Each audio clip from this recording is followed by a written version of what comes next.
local mais encantador para ele pessoalmente e falou que perder de um time grande como o Inter ou como o Atlético ele tinha é falado normal. no jogo contra o Atlético Mineiro, na derrota na Independência, Isso. ele já tinha falado isso. Exatamente, quando perdeu do Atlético.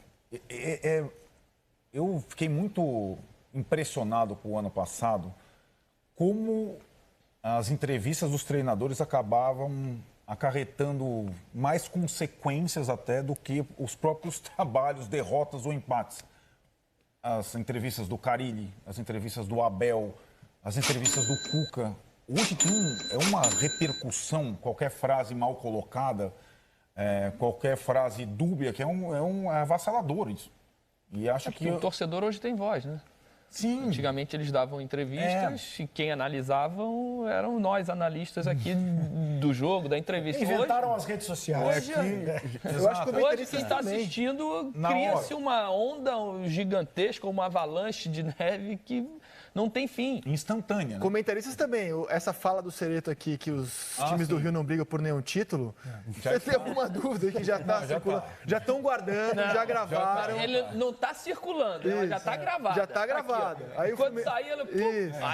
Quando o Fluminense vai levantando a taça, assim, campeão da Sul-Americana, você está ferrado, Cereto. Não tem problema. Daqui a pouco vai ser capa de site. Isso faz parte do jogo. Aliás, porque é o seguinte, eu sempre digo aqui, eu sou responsável por aquilo que eu digo e não pelo que as pessoas acham que eu digo. E acho que isso passa muito pelas entrevistas coletivas dos técnicos, que são responsáveis por aquilo que eles dizem e não pelo que as pessoas acham que eles dizem. E aí você pega uma frase, tira do contexto e transforma aquilo numa... Você deu uma belada, hein? Tudo é tudo, nada é nada agora, hein? Tudo e nada é nada. Quem não dança, segura a criança. Agora, o Arnaldo tocou num ponto, cara... e ele já fala isso desde o ano passado. O Carille morreu pela boca no Corinthians. Né? Ficou muito claro que as entrevistas dele... Foi a reta final, foi pelas entrevistas, a repercussão delas. Né? O Abel, as entrevistas dele pegaram muito mal também no ano passado. As entrevistas... Mano Menezes tiveram um peso realmente no ano passado muito grande para os treinadores. E no caso do Carilli... Quando o Lucha lá atrás falava em media training, vocês riam dele, hein?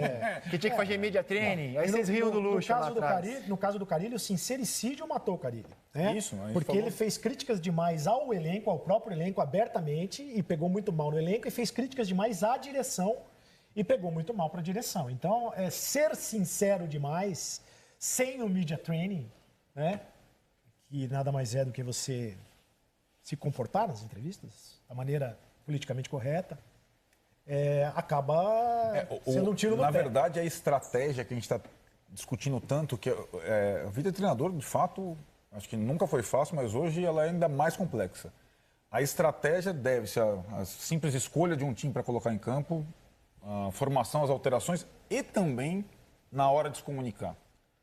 É necessário ter estratégia para isso, para você, hoje em dia, não se expor completamente. Não quer dizer, eu acho, que deixar de ser sincero, né?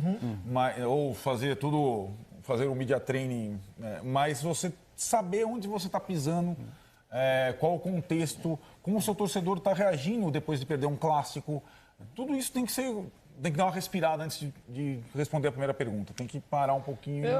Isso, essa expressão do foi lindo do Abel, é lógico que a gente aqui com mais discernimento, com mais calma, sem estar envolvido emocionalmente ou diante de paixões exacerbadas, a gente sabe que ele está falando da atuação, que ele gostou da maneira como o time se portou.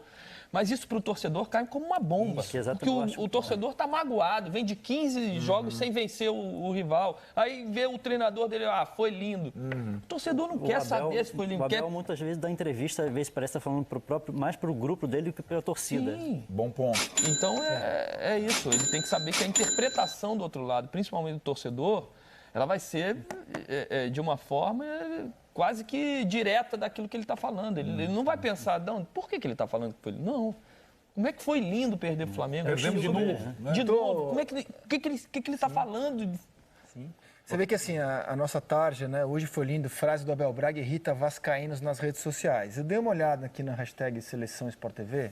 Quando você bate o olho, você vê flamenguistas e vascaínos nesse momento, na hashtag Seleção Sport TV, qualquer pessoa pode clicar e ler, estão massacrando o Abel. E aí muita gente, com uma visão completamente equivocada, lamento que vocês pensem assim, porque vocês são amigos do Abel. Eu nunca me encontrei com o Abel fora de um estúdio de televisão. quando eu faço ponderações a respeito toda essa onda em torno do Abel, é que o que me incomoda é linchamento público. Eu não gosto de linchamento público para ninguém. A gente pode debater se o Abel errou, se ele acertou, se ele é bom técnico, se ele é mau técnico. O que eu acho que é cruel é linchamento público. Então vamos focar na entrevista, no conteúdo, com termos mais respeitosos. Eu acho que linchar publicamente uma pessoa, um profissional que tem história, é isso que eu acho que é deselegante. É possível criticar o trabalho do Abel, e é óbvio que no ano passado os trabalhos do Abel foram ruins.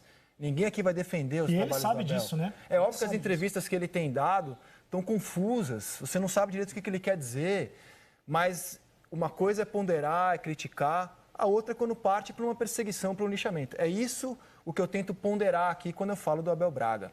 E o fato de ser amigo do Abel, eu me relaciono muito bem com o Abel, converso com ele, troco até mensagens com ele, nunca tomei vinho com ele, mas se quiser me convidar para tomar vinho, pode me convidar que eu bebo vinho com o maior prazer, mas não isenta o Abel de receber críticas e quando achar que devo criticá-lo, farei como faço sempre com todos os técnicos.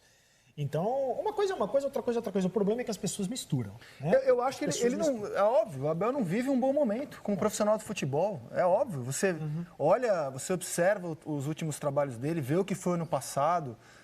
Não vive um bom momento. Agora, você pode falar isso de várias formas. Você pode falar isso de uma forma respeitosa ou esculhambar com o cara, que não é o meu estilo. E se a gente com ninguém. Voltar para a análise do jogo, em cima das redes sociais, porque volto a falar, eu não vi o segundo tempo, né?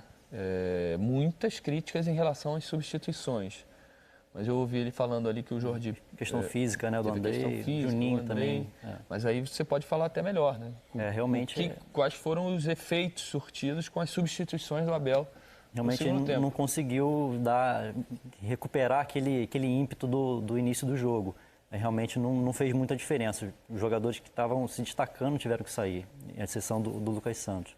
Realmente não deu o efeito que ele precisava. O Vasco até martelou, mas não chegou no final do jogo, ficar perto ali de empatar.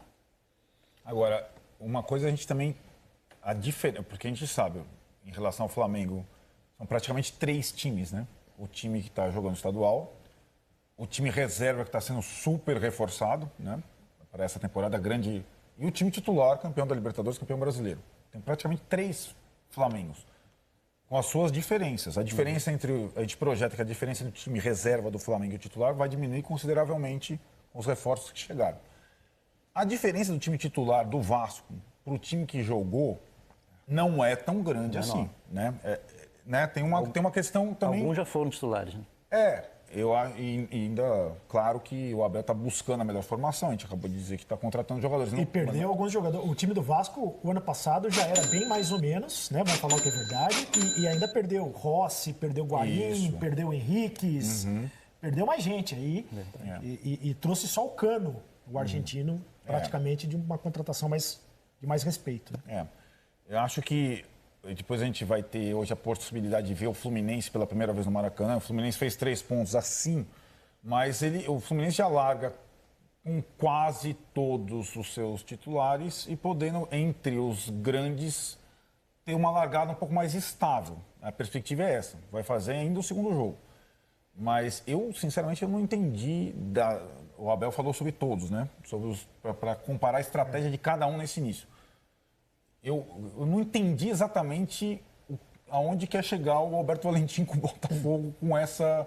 Porque o Roger estava falando, se o Flamengo faz 1 ponto em 6, fica muito difícil você remar para chegar às finais da Taça Guanabara. Com 0 ponto em 6, como fez o Botafogo até agora, fica praticamente rifada a Taça Guanabara. É uma coisa... E de novo, a gente volta para a questão do torcedor. Como está se sentindo o torcedor do Vasco, há tanto tempo perdendo para o rival... Como está sentindo o torcedor do Botafogo. É uma falta de respeito. Ele lembra do ano passado, quando ele só foi ganhar, se não me engano, na 6ª rodada. Ficou em 8º no campeonato. Ele fala, vou ter mais um ano como foi 2019. Com um time fraco, me fazendo sofrer no Campeonato Brasileiro.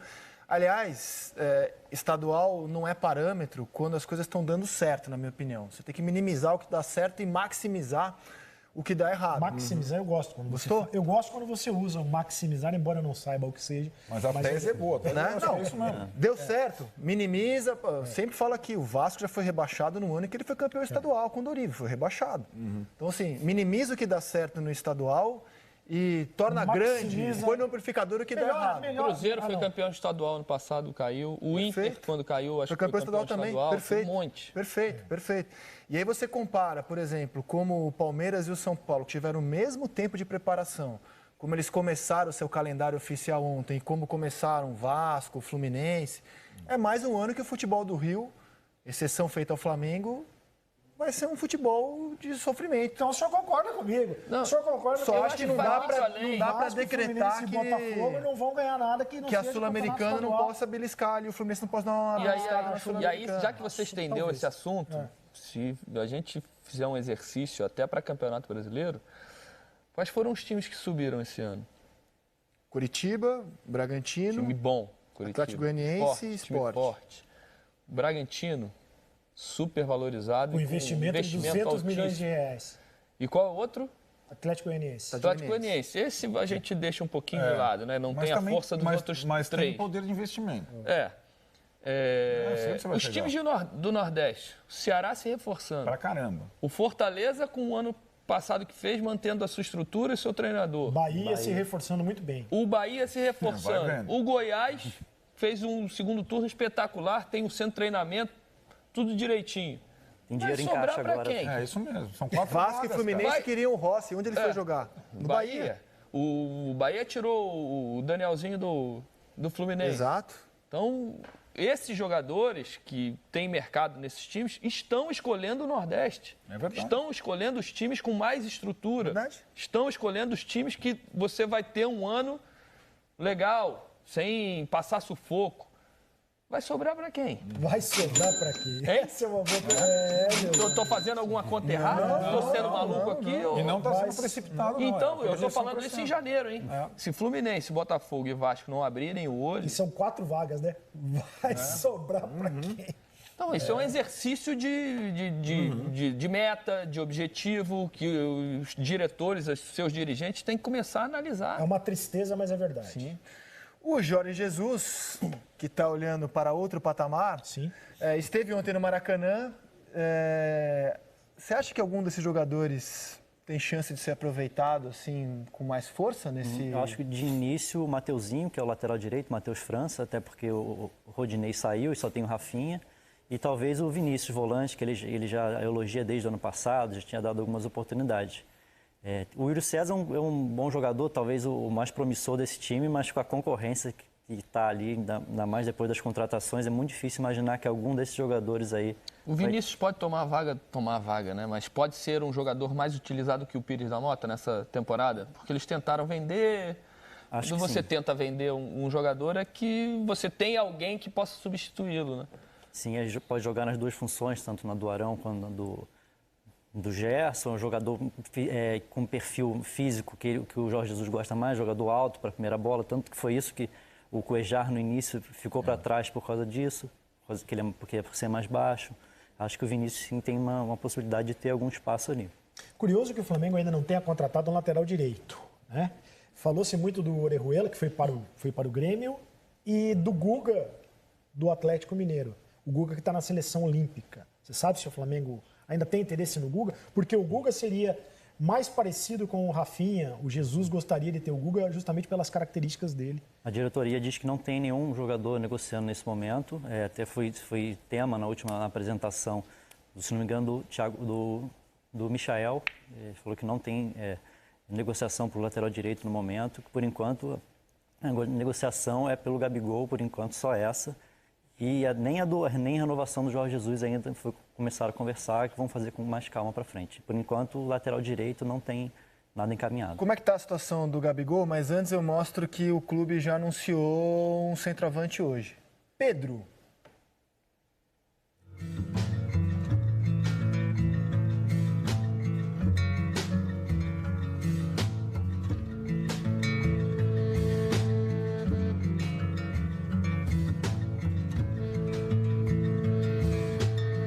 Cheguei, nação. É sempre bom voltar pra casa.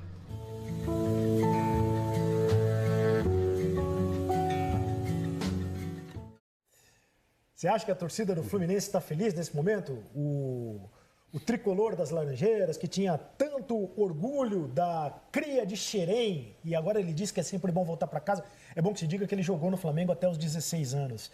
O Flamengo perdeu a chance de botar a música do Raul Seixas, né? Pedro, onde você vai, eu também Essa é boa, hein? Muitas vezes, Pedro, Muito boa. você Muito fala. bom, foi buscar bem. Foi buscar bem, hein? Resgatou bem. Já falamos em Tim Maia, falamos em Raul Seixas. Sim. Só maluco, beleza. Só maluco, beleza. O Pedro estava fazendo reverência à estátua do Zico. Sim. Tem que fazer mesmo. Eu acho que... É uma estátua que ficava no Maracanã e está emprestada ao Flamengo e agora está no CT, no Ninho do Urubu. Eu também presto ao Zico, ó. Todos nós. Também presto ao Zico. Sem dúvida. É uma contratação muito importante em diversos aspectos. Não só pelo escárnio com o Fluminense, mas pela indefinição ainda do Gabigol, que eu acho que é uma coisa... Pela característica do Pedro, que é raro, tem poucos fazedores de gol no futebol brasileiro. E também eu acho que, dentro daquela situação de reforçar o time e também evitar que os rivais se aproximem, eu acho que as movimentações do Grêmio no mercado foram muito boas até agora.